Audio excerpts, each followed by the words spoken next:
కరుణామయుని కడవరి పిలుపు కృపాకాలపు ఆఖరి మలుపు కరుణామయుని కడవరి పిలుపు కృపాకాలపు ఆఖరి మలుపు తెరువు నీకు హృదయపు తలుపు యేసుక్రీస్తుని మదిలో నిలుపు తెరువు నీకు హృదయపు తలుపు యేసుక్రీస్తుని మదిలో నిలుపు నీకిదే మేలు కొలుపు నీకిదే మేలు కొలుపు కరుణామయుని కడవరి పిలుపు కృపాకాలపు ఆఖరి మలుపు. యేసుక్రీస్తు పరిశుద్ధ నామములో మీ అందరికీ హృదయపూర్వక వందనాలు తెలియజేస్తూ ఉన్నాను. బాగున్నారా? మా పరిశుద్ధ ప్రార్థన పరిచర్యల కొరకు ప్రార్థించండి. అలాగే సంఘ క్షేమాభివృద్ధి కొరకు ప్రార్థించాలని మనం చేస్తున్నాం. మరొకసారి దేవుని వాక్యాన్ని ధ్యానిద్దాం రండి.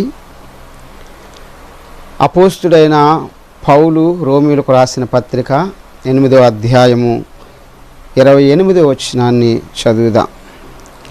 దేవుణ్ణి ప్రేమించు వారికి అనగా ఆయన సంకల్పము చొప్పున పిలువబడిన వారికి మేలు కలుగుటకే సమస్తమును సమకూడి జరుగుచున్నవని ఎరుగుదము. ప్రార్థన చేసుకొని ప్రభు సహాయాన్ని కోరుకుందాం. మహాగణుడువైన మా తండ్రి యేసునాథ, ప్రాణదాత, ప్రాణప్రియుడా, మీకు స్తోత్రాలు చెల్లిస్తున్నాము. మరొకసారి నీ సన్నిధిలో మమ్మల్ని ఈ విధంగా సమకూర్చినందుకు, ఈ కార్యక్రమం ద్వారా నీ ప్రియ బిడ్డలతో కలిసి నీ మాటలు ధ్యానించడానికి మీరు ఇచ్చిన అవకాశాన్ని బట్టి మిమ్మల్ని స్తుతిస్తున్నాము. ఈ స్థలములో చేరువచ్చిన నీ పిల్లలందరినీ జ్ఞాపకం చేసుకొని ఈ సమయంలో మా అందరితో మీరు మాట్లాడమని ప్రార్థిస్తూ ఉన్నాము. ఘనత, మహిమ, ప్రభావాలు పొందమని యేసు నామములో అడిగి వేడుకుంటున్నాము తండ్రి, ఆమేన్. ప్రియులారా, మనం చదువుకున్న లేఖన భాగం అపోస్తుడైన పౌలు రోమీయులకు రాసిన పత్రిక 8వ అధ్యాయము 28వ వచనం. గతంలో ఇదే వచనాన్ని బట్టి చాలా విషయాలు మనము నేర్చుకున్నాం. దేవుడు తన ప్రజల జీవితాల్లో శ్రమలు ఎందుకు అనుమతిస్తాడు, దేవుని పిల్లలలో అనుమతించబడిన శ్రమల ద్వారా దేవుని పిల్లలు ఏ విధంగా క్రీస్తుతో సారూప్యం గలవారు అవుతారో, పరలోకంలో దేవుని పిల్లల కొరకు సిద్ధపరచబడిన ఆ మహిమోన్నతమైన ఆ యొక్క భాగ్యాన్ని దేవుని పిల్లలు పొందడానికే దేవుడు తన ప్రజలలో ఈ శ్రమలను అనుమతిస్తాడని గతంలో మనం చెప్పుకున్నాం. అదే వచనాన్ని బట్టి మరికొన్ని విషయాలు ఈ సమయంలో మనము ధ్యానిద్దాం. ప్రియులారా, అపోస్తుడైన పౌలు రోమా సంఘానికి ఈ విషయాన్ని జ్ఞాపకం చేస్తూ ఉన్నాడు. పరిశుద్ధాత్మ దేవుడు ఈనాటి సార్వత్రిక సంఘానికి ఈ విషయాన్ని జ్ఞాపకం చేస్తూ ఉన్నాడు. మన జీవితంలో శ్రమలు అనేవి సంభవించడానికి దేవుని యొక్క పాత్ర ఉంది. దేవుడే ఆ శ్రమలను మన జీవితాల్లో అనుమతిస్తాడు, ప్రవేశపెడతాడు. ఈ విషయాన్ని గ్రహించిన ఎందరో భక్తులు శ్రమకు ఆ విధంగా సిద్ధపడ్డారు, శ్రమలు అనుభవించడానికి సిద్ధపడ్డారు. శ్రమలు పడడం వల్ల, శ్రమలు పొందడం వల్ల మన ఆత్మీయ జీవితానికి ఎంత మేలో ఆనాటి భక్తులు గ్రహించారు. అందుకే మోషే హెబ్రీయులకు రాసిన పత్రిక 11వ అధ్యాయములో ఆ విషయాన్ని జ్ఞాపకం చేస్తాడు. దేవుని ప్రజలతో శ్రమ అనుభవించుట మేలు అని ఎంచుకున్నాడట. శ్రమలు అనుభవించడం మేలని మోషే ఒక్కడు మాత్రమే చెప్పలేదు. శ్రమ నొందుట మేలాయనని దావీదు చెప్పాడు. అలాగే అపోస్తుడైన పేతురు కూడా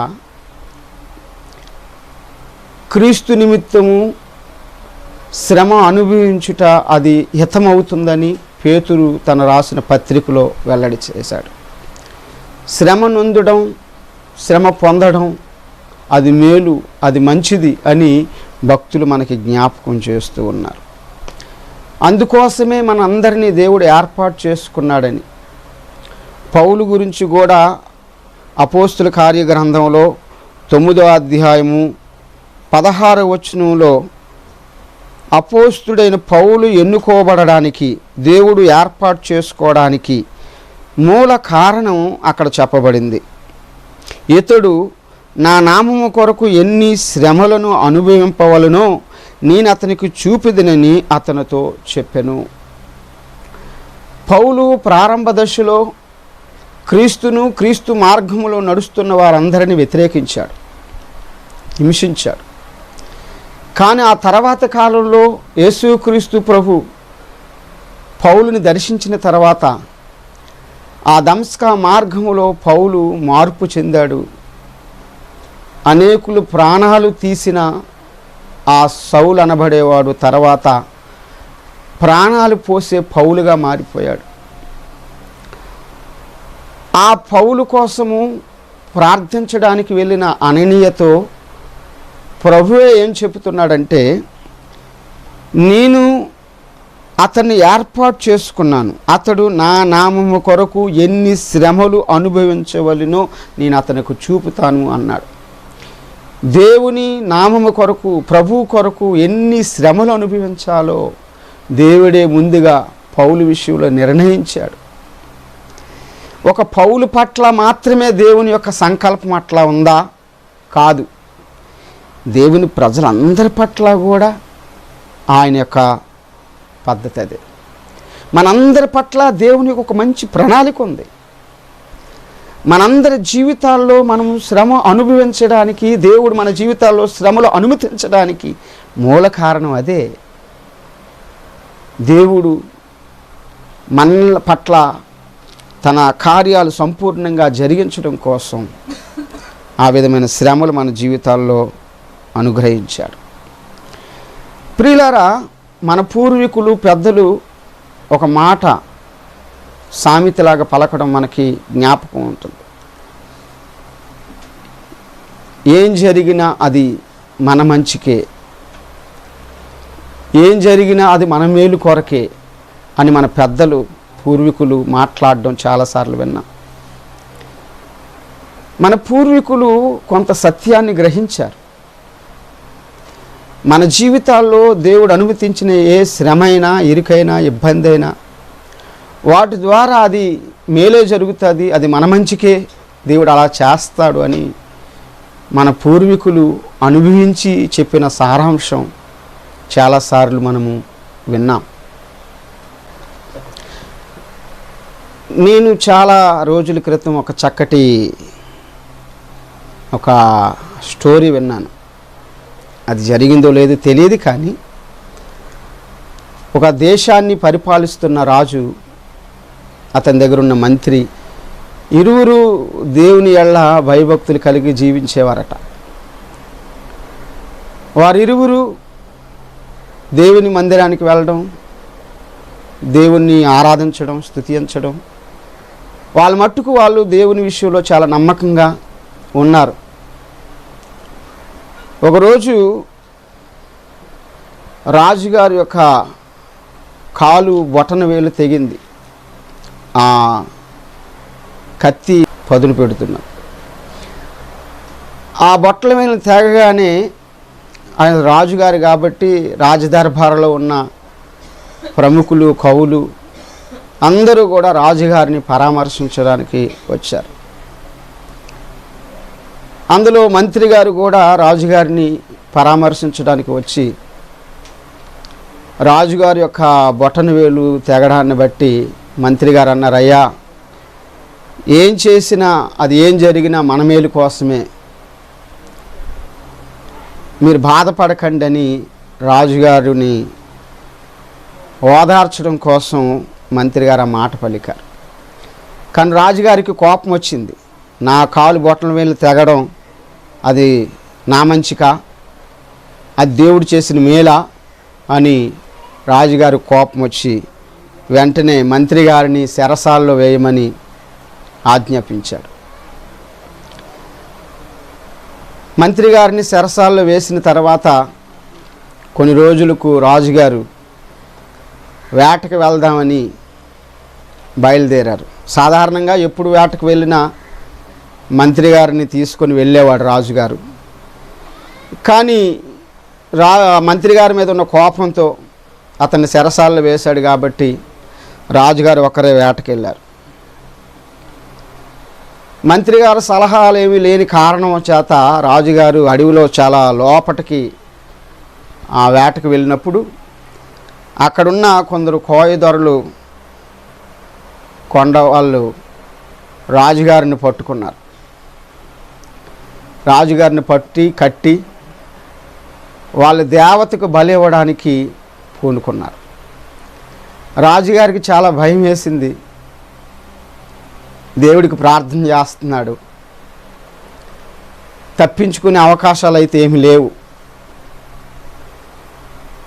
వాళ్ళు రాజుగారిని ఒక చెట్టుకి కట్టి వాళ్ళ దేవతకి బలి ఇవ్వడానికి ఒక పూజారిని పిలిచి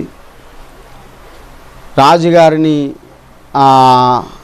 తల నరకడం కోసం కత్తి ఎత్తినప్పుడు క్రిందకు చూస్తే రాజుగారి యొక్క బొట్టన వేలు లేకపోవడం వారు చూశారు.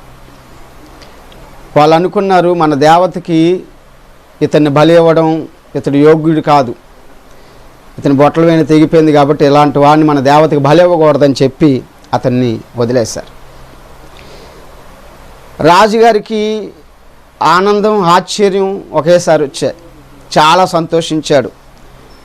మంత్రి గారు చెప్పిన మాటలు అప్పుడు జ్ఞాపకం వచ్చాయి. ఆ రోజు రాజుగారి బొట్టల వేలు తెగి ఉండకపోతే ఈరోజు పీక తెగి ఉండేది. కానీ ఆ రోజు బొట్టల వేలు తెగడం రాజుగారి మేలు కోసమే, రాజుగారికి మంచి జరగడం కోసమే. దేవుడు ఆ శ్రమను ఎందుకు అనుమతించాడో రాజుగారికి అర్థమైంది.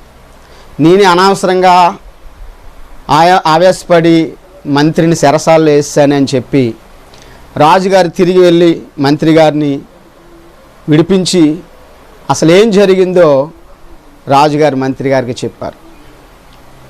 మంత్రి, క్షమించు, నీవు చెప్పినట్టుగానే నా బొట్టల వేలు తెగడం అది నా మేలు కోసమే, అలా జరిగి ఉండడం వల్ల ఈరోజు నేను నా ప్రాణాలతో బయటపడ్డాను అని చెప్పాడు. అప్పుడు మంత్రి అన్నాడు, అయ్యా మీరు బాధపడకండి, మీరు నన్ను చెరసాల్లో వేయడం కూడా అది నా మంచి కోసమే. మీరు ఆ రోజు నన్ను చెరసాల్లో వేసి ఉండకపోతే నేను ఖచ్చితంగా మీతో పాటు వేటకు వచ్చేవాడిని, ఖచ్చితంగా వాళ్ళు మీకు బదులుగా నన్ను బలేసేవారు, కాబట్టి మీరు నన్ను చెరసాల్లో వేయడం అది నా మేలు కోసమే అన్నాడు. ప్రియులారా, ఈ కథ యొక్క ఉదాంతాన్ని, ఈ విషయాన్ని మనం ఆలోచన చేస్తే ఆ లెక్కన మన జీవితాల్లో దేవుడు అనుమతించిన ప్రతి శ్రమ వెనక కూడా, ప్రతి కష్టం వెనక కూడా దేవుని యొక్క ప్రణాళిక ఒకటి ఉంటుంది. దాని ద్వారా మన జీవితాల్లో దేవుడు ఏదో ఒక మేలును సంకల్పించాడు, ఏదో ఒక కార్యాన్ని జరగడం కోసం ఆయన సంకల్పించి ఆ కార్యాన్ని జరిగిస్తూ ఉన్నాడు. గనుక ప్రియులారా, సార్వత్రిక సంఘములో విశ్వాసులుగా చలామణి అవుతున్న మనమందరము నేర్చుకోవాల్సిన అతి ప్రాముఖ్యమైన విషయం, శ్రమలు, సమస్యలు అనేవి, ఇరుకులు, ఇబ్బందులు అనేవి ఈ జీవరాశుల్లో కేవలం మనుషులకు మాత్రమే అవి కలుగుతూ ఉన్నాయి. ఒకవేళ ఇతర ఏ జీవరాశులకు అలాంటి శ్రమలు కలిగినప్పటికీ కూడా వాటి వల్ల వాటికి ప్రయోజనం లేదు.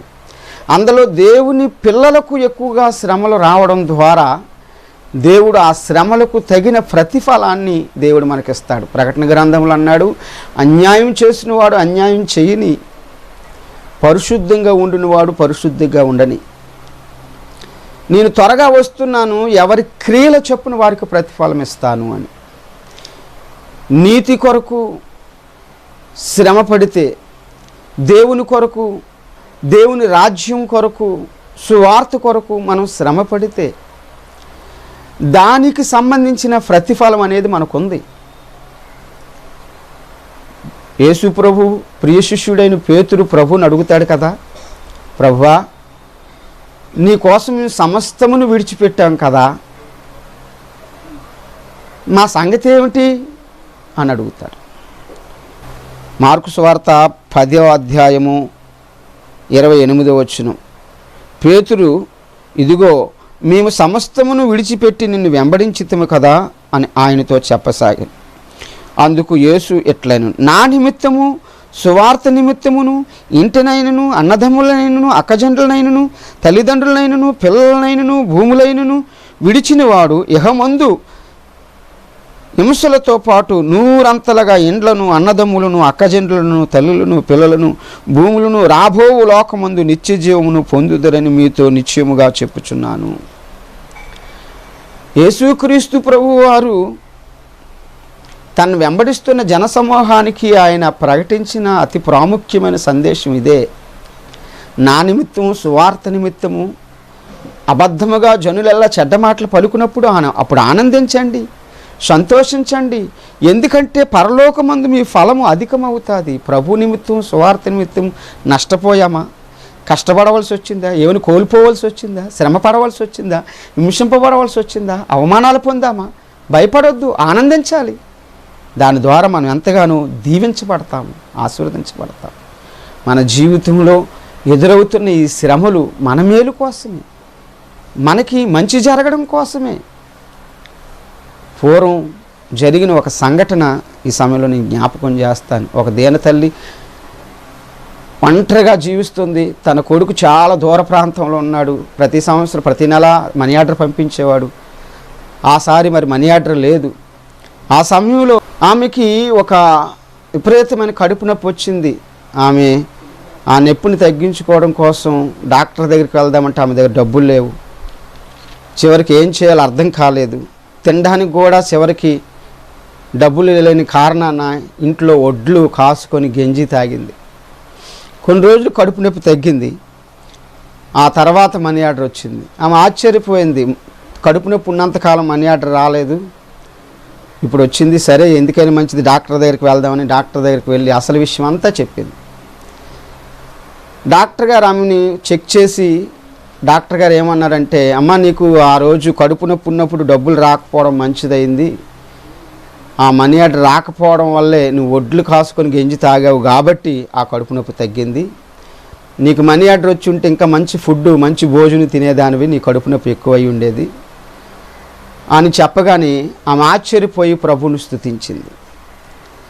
కొన్నిసార్లు మన జీవితాల్లో జరగవలసిన కార్యాలు జరగకపోయేసరికి మనకి ఎందుకోనో దేవుడి మీద బాధ, కోపం వచ్చేస్తుంటుంది. అవి దేవుడు అనుమతిస్తున్నాడు. అట్లా మన జీవితాల్లో కొన్ని కార్యాలు జరగకపోవడానికి, మన ఆశలు ఆలోచనలు జరగకపోవడానికి, నెరవేరకపోవడానికి కారణం మన జీవితంలో ఆయన ఒక మేలైన కార్యం చేయడం కోసమే. అందుకే దేవుడు అనుమతిస్తున్నాడు. నీ జీవితంలో ఏ విధమైన శ్రమ కానీ, ఇరుకు కానీ, ఇబ్బంది కానీ వస్తే భయపడకు, బాధపడకు. దేవుని మీద ఆధారపడు, దేవుని వైపు చూడు, ప్రార్థన చేసుకో. ఇది దేవుడు నా జీవితంలో ఎందుకో నాకు మేలు జరగడానికి అనుమతించాడని ఊహించు, ఆశించు, ఆలోచించు. తద్వారా నీవు ఆయన నిమిత్తం పొందిన ఈ శ్రమలన్నిటిని బట్టి నీకు మంచి ప్రతిఫలం దేవుడు దాచి ఉంచాడని భావించు. అప్పుడు నీ శ్రమలు, నీ బాధలు, నీ కష్టాలు చాలా చిన్నవి అయిపోతాయి. ఒక చిన్న రాయిని కంటికి దగ్గరగా పెడితే పెద్ద రాయిలా కనిపిస్తుంది. దాన్ని కంటికి దూరంగా పెడితే చిన్న రాయి. ప్రతి శ్రమ, ప్రతి ఇబ్బంది కూడా మనకి దగ్గరగా పెట్టుకొని చూస్తే చాలా పెద్దగానే ఉంటాయి. లోకంలో చాలామంది మనకంటే ఎక్కువ శ్రమలు అనుభవిస్తున్నారు. వాటితో పోల్చుకుంటే మనం అనుభవిస్తున్న శ్రమలు పెద్ద చెప్పుకోదగ్గవి కావు. ప్రభు మీద ఆధారపడండి, ప్రభు మీకు సహాయం చేస్తాడు. ప్రతి శ్రమలో, ప్రతి కష్టములో దేవుని హస్తాన్ని చూడడం నేర్చుకోండి, దేవుడి మీద ఆధారపడండి. ఆ విధంగా పరిశుద్ధాత్మ దేవుడు మిమ్మల్ని బలపరుచునుగాక. ప్రార్థన చేద్దాం.